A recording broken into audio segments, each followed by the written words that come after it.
Welcome back. We are going to discuss our top 5 finisher names because a finisher is only as good as it is with the name. So let's dig into it. This is Triple Threat Wrestling.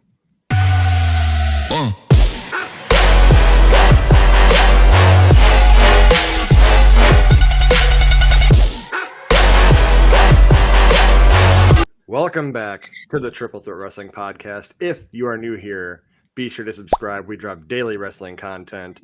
This is the boy MVP. It's been a while. How you doing, brother? Doing good. How are you? You know what? It's another wonderful day in Disneyland. That's all I got to say. Anyway, so we're gonna break down top 5 finisher names.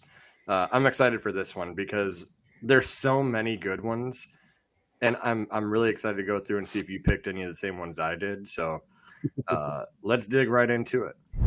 I'll go first. I want to pick a good one here, so I think I'm going to go with a name that fits the superstar that it belongs to.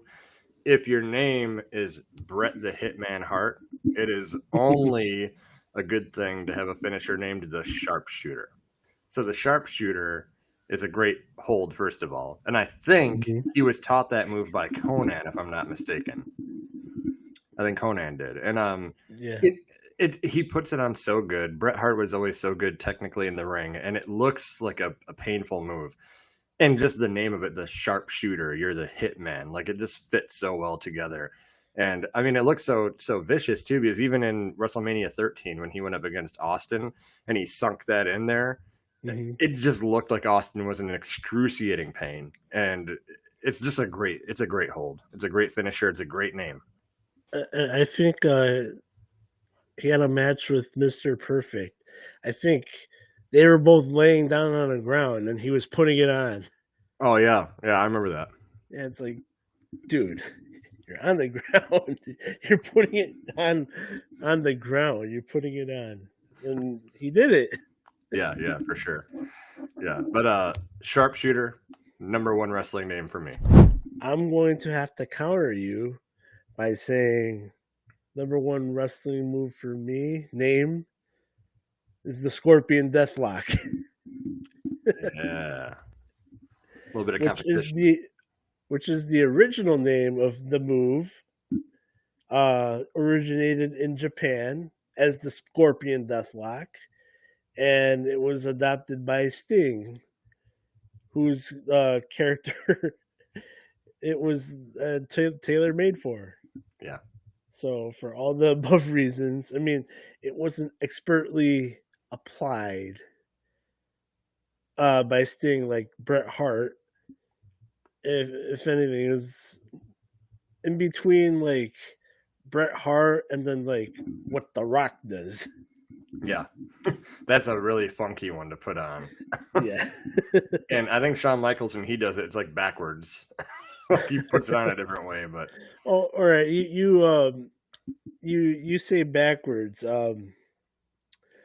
Funny story. When I growing up, when I would differentiate the sharpshooter with the Scorpion Deathlock, I'd be like, oh, if he uses the left leg, it's the sharpshooter, because Bret Hart always used the left leg. Yeah. And then if he uses the right leg, it's the Scorpion Deathlock. There you go. It's a good way to look at it. 5th grade me logic. Yeah, so number 1, Scorpion Deathlock.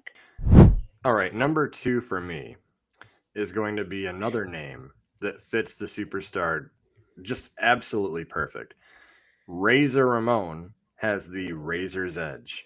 And I like it because his trunks even had like the razors on it, right? Mm-hmm. And he's, sharp in the ring or whatever. That's just a deep dive. Maybe I'm wrong on that he meant it that way. But then your finishing move is the Razor's Edge. And it's just a really nice finisher too, just to prop him up and just throw him down. It's unique. You don't see it very often.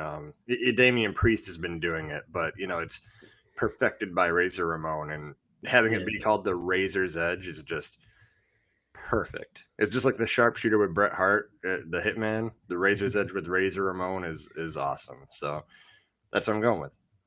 It's like a power bomb, but more. Yeah. With more of a Then edge to it. my number 2. At the time of this recording, it's like 1 o'clock in the morning, and it's about time, about that time that you and I should really go to sleep. I like how we almost touched.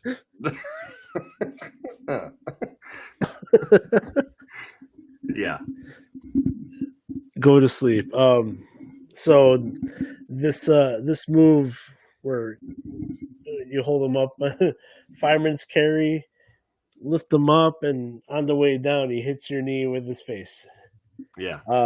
It originated in Japan by Kenta. CM Punk then adopted that move. It's pretty devastating, and I guess out of respect, he kept the name.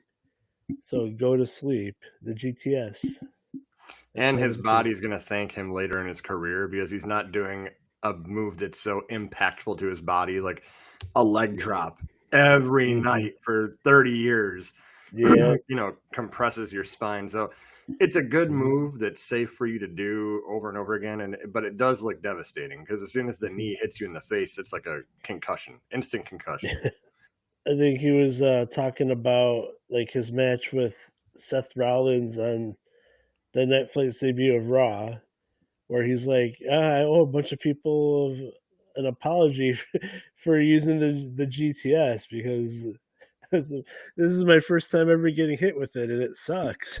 Yeah. My number 3 is going to be, it's a name that when you do the move, right, it looks like the name. So I'm going to go off of, how you counteracted me, Scorpion Deathlock and Sharpshooter. You have a CM Punk move, so I'm going to do a CM Punk move. The Anaconda Vice.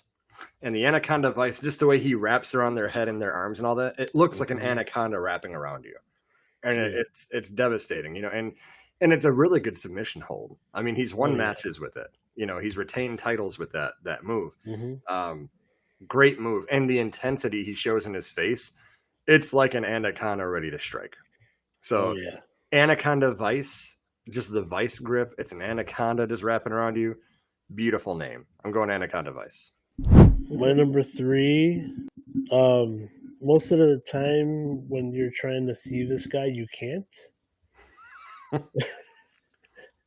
But on the rare occasion you can, he's usually hitting somebody. This is usually the 5th move in the 5 moves of doom. John Cena's attitude adjustment. Can't see me. And I'll even go a step forward. What he used to call this move, the FU. That's true. Back when he was Thugonomic Cena. Okay, my number 4 is a tag team finishing move. And I like it because when the boys hold this up, it's 3D time. The Dudley Death Drop. 3Ds. So I like it because if you look at it, right, and this is just my perception of it, when he pops the guy up and the other guy catches him, it looks like a 3D move, like he's coming out of the ring, right, and he's going toward the table, and it's a Dudley Death Drop, which is 3Ds. It's I like how you said when the one guy props him up, and when Devon posts him up, when Devon props him up, and Bubba catches it. The reason I said one guy because it has been done by other tag teams, not as good as the Dudleys, obviously, because it's the Dudley Death Drop, but other people have done that move. But yeah, most recently the Usos. Yeah, I love it. I love it. The 1D. Because it wasn't 3D. It was just they were one and done. Yeah, it was just the one drop. It wasn't a Dudley Death Drop. It was just one drop. But yeah, Dudley Death Drop 3D is my 4th. I should have done it as my 3rd. My 3rd is 3D. But anyway. All right, number 4. Number 4, you're going to have to look up in the air for this one.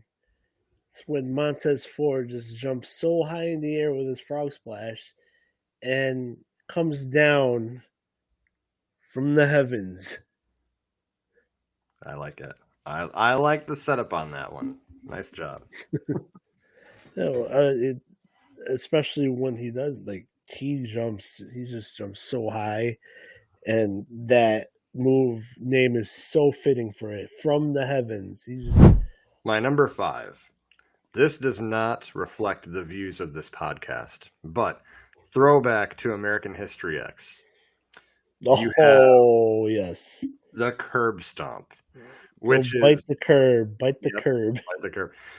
And the way Seth Rollins does it, Hmm. again, it's a very low impact maneuver for him, but it looks so devastating. So he's not going to be, living the rest of his life in regret for picking a Hmm. bad move. But and the way he matches it every time, and there's so many outcomes that can come of a curb stomp. So it's versatile too. I mean, WrestleMania, what was it, 33, 34, when he fought Randy Orton? And Ooh, yeah, he did the curb stomp, but Randy Orton stood up, so he pops up in the air and he catches him in the yeah. RKO. It's very versatile. So it's a great move, but the name, like, it makes me think American History X. So like when he's setting up for it, it's like put your mouth on a like I'm gonna stomp your face into this mat. It just makes it sound more devastating, right? Than an actual just stomp. It's the curb stomp, and it just sounds like painful. Um, I'm gonna go with Seth Rollins and the curb stomp. Well, I mean, have you heard of what it was called before? It was called the curb stomp. No. NXT, he called it the blackout. Oh, okay. But But not as good as the curb stomp. Although blackout does, I mean, you're blacked out after you get hit with it. Unless it's mhm. WrestleMania and you kick out of 3 of them. But Number 5 is the F5. very nice setup.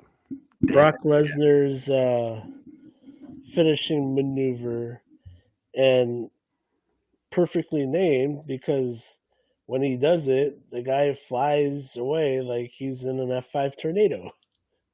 Oh, yeah. Which it really does, especially if it's like a smaller guy like Spike Dudley. He's lost in the Oh, wind. He's gone. yep. And like he had a few matches in Japan. It was called The Verdict, Oh, yeah. Okay. Yep. but I'm glad he stuck with the F5 while he's in WWE. That's my number 5. All right. That sounds good. Do you have any honorable mentions? I sure do. What do you got? I got the Jackhammer. Mm, I have by Mi Chin and what's her name, Gail Kim. Eat the Feet. that's a good one. I got the Hurt Lock, Bobby Lashley. I got Crossroads. Yeah. Whenever he hits it, I just want to start singing "You Won't Be Lonely." And I Whoa. and then I have the Haluva Kick. I love that finisher too, by the way. Name aside, what a great move. Well, here's a little story about the name. um, Sami Zayn would read like a magazine, like I guess, what, WCW magazine, and X Pac. There'd be an article about X Pac saying, "Oh, he throws a haluva kick, hell of a kick," Yeah. and I guess that name stuck on the Indies. So whenever he hit a kick, they're like, "Oh, it's a haluva kick." There you go. Yeah, that's good. Um, I only have 2 honorable mentions. One, the rock bottom, because he's the rock and he's taking you to the bottom of the mat. It's the rock bottom. Self explanatory, still a cool name. You're about to hit rock bottom because there's no coming back from it. Um, and the twist of fate, because just the way the move looks is like, Whoa. yeah, if you are winning the match and you get hit with that, it's literally a twist of fate for you on the outcome of the Mhm. match. And it's just cool to like go one side and then you finish with the other side. It's just a twist of fate. I like it. Maybe most people do, most people don't. I like it. That is our top 5 finisher names of all time. Again, if you are new here, be sure to subscribe. We drop daily wrestling content. Make sure right here I'm going to post the link of our WWE shop link. Make sure you shop that. Support your boys here at the WWE shop. Anything you order is going to come to you in the mail. That's the only promise I can make you. But real quick before we end it, it's only right that I do this. You may not know this, MVP. I'm kind of springing it on the episode, but I have an uncle whose name is Terry, and he's 78. He just passed away, but he was one of the biggest wrestling fans that I grew up with, and just talking wrestling with him and like his knowledge of it was just awesome. And I always look forward to our conversations growing up about it, and he kind of fed my wanting to watch wrestling even more. So just wanted to say rest in peace to Uncle Terry. I wish you could have watched the podcast more, but we'll throw the bloodline ones up for him. And MVP, we'll see you in the next one.